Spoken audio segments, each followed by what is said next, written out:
ma aqoonsanin anagu wax la yiraahdo midnimo oo ka dhaxaya Muqdisho iyo Hargeysa Somaliland waxa ay ahayd dawlad madax bannaan 1960 ورئيس الوزراء ودنك إثيوبيا أبي أحمد علي ومر kale daa ka rogay xaqiiqada dhexta Allah Soomaaliya iyo Somaliland saddex iyo soddon sanadood kadib ayaa ay helaysaa Somaliland aqoonsi caalami ah kaasi oo ay u tahay horseed Addis Ababa dawladda Itoobiya ayaana muujisay awood iyo diblomaasiyad ay ku muqoonisay siyaasiyiinta magaalada Muqdisho oo si weyn uga soo horjeeday heshiiska dhexmaray Addis Ababa iyo Hargeysa oo markii ugu horeysay cilaaqaad inta leeki uu dhexmarayo haddaba muxuu ka dhigan yahay dhawaqa aqoonsi ee ra'iisul wasaare Abiy Ahmed warbixinteennan ayaynu ku falaqaynaynaa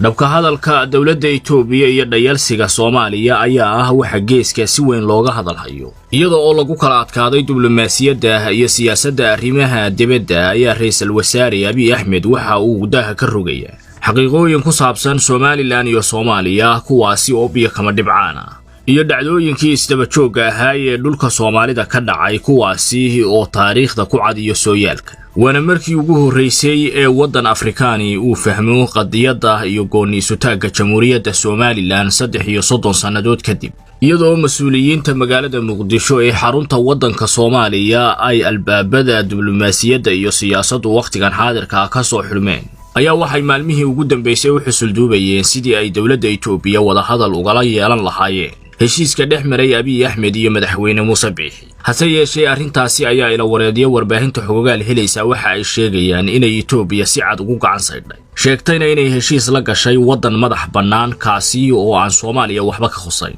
xaqiiqooyinka ku aroora Somaliland iyo Soomaaliya iyo murankooda madax bannaanida ayaana Itoobiya ay ku dheeraatay maalmihii iyo toddobaadadii ugu dambeysay iyadoo oo sheegtay sidii labadan wadan ay ku midoobeen iyo sidii ay u kala noqdeen laba wadan oo midoobay oo madax bannaanidooda la kala noqday ayaan ahayn wax ku cusub geeska Afrika iyo guud ahaanba adduunka kuwanina waa doodaha cadcad ee ay Itoobiya soo bandhigtay kuwaasi oo xaqiiqada taariikhda Soomaalida ku aroora wana qodobada ay daadifayn kari leeyihiin diblomaasiyiinta iyo siyaasiyiinta wadanka Soomaaliya oo durtababiya dhacay ujeedkooduna uu ku soo ururay Soomaaliya bad uma diidanin hase yeeshee waa inay annagana soo marto meesha aanu doonayno aanu ka siino tanina waxa ay dhaawac ku noqotay siyaasadii dadbaneyd ee ay shacabka ku kicinayeen mas'uuliyiinta wadanka Soomaaliya oo toddobaad kadib ay kala hoydeen hongo iyo faramadnaan maadaama oo ay hadaladoodu iska hor yimaadeen hase yeeshee dawladda Itoobiya ayaa raacaysa waddo diblomaasiyadeed oo aan leexleexad lahayn iyadoo oo Jamhuuriyadda Somaliland u aqoonsan dawlad madax bannaan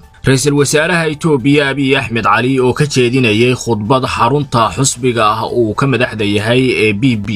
ayaa waxa uu daaha ka rogay xaqiiqooyin ku aroora Soomaaliya iyo Somaliland iyo sidii ay u midoobeen waxana Itoobiya markii ugu horeysay daaha ka rogtay inaanay aqoonsanayn wax la yiraahdo madax bannaanida Soomaaliya Somaliland iyo Soomaaliyana ay ahaayeen laba wadan oo kala madax bannaan 1960kiina isku biiray kadib markii ay isfahmi waayeen kala noqday 1991kii Jamhuuriyadda Somaliland ayaa ra'iisul wasaare Abiy Ahmed waxa uu ku celceliyay inay tahay wadan madax bannaan oo aan loo sii marayn magaalada Muqdisho tani ayaa noqonaysa guul ictiraaf iyo markii ugu horeysay ee weeraha inta leeki ay ka soo baxaan mas'uul miisaankaasi kula geeska dawladda Itoobiya oo lagu naanayso Mareykanka Afrika ayaa waxa ay leedahay qorshe cad oo ay ku suurto gelinayso heshiiska Muuse Biixi iyo Abiy Ahmed dhexmaray kaasi oo ay sheegtay wax is hortaagi kara inay jirin siyaasiyiinta iyo diblomaasiyiinta wadanka Soomaaliyana ay iska daalayaan dhabka hadalka Addis Ababa ee ku aroora dhulka Soomaalida ayaana waxa uu daaha ka rogayaa xaqiiqooyinka ay Soomaaliya isdiidsiinayso